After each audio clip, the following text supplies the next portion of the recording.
is some big breaking news coming in, which I think every Indian deserves to know, viewers. Today, this is very significant. Italy has claimed the first COVID vaccine. Yes, that's the big news that is breaking. Virus has been neutralized in human cells. The Italian government has come out and made this claim. I think it's being attributed to the Italian government. I just want to bring in Srinjoy Chaudhary. Apparently, antibodies have been found that can kill this particular virus. Rome Hospital has confirmed. Does this have the imprimatur of the Italian government? What can you tell us, Srinjoy? Yes, what we are hearing, Rahul, is that this does not only work on rat cells, but on human cells. And that's really a very big plus as far as the war on COVID is concerned.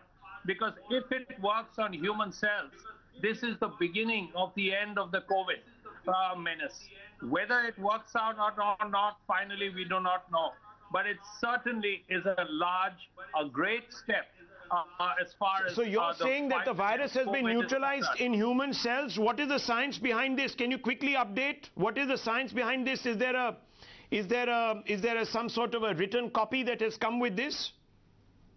Yes, what we are hearing is that doctors have worked in their labs and they have tried this on human cells. And we find that human cells, when facing the COVID vaccine, produces antibodies. Now, this is a big development.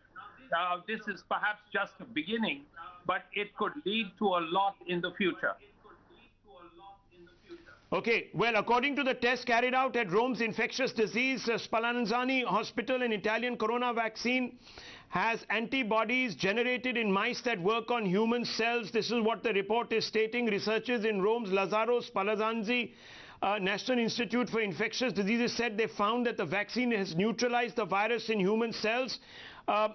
Spallanzani was the first research center in Europe to isolate the genomic sequence of COVID-19. Viewers, this could be very big news. We will, of course, be getting more updates on this as the evening progresses. But if this is true, then maybe, as Srinjoy Chaudhary has been telling us, that could spell the end for the corona menace. Maybe by going for a lockdown so much earlier, we have spared ourselves of some grief. If this vaccine can be quickly, very quickly mass-produced and sent across all over the world, we might be rid of corona in the next 45 to 50 days. We leave it at that. The news hour with Navika Kumar coming up in just a few moments.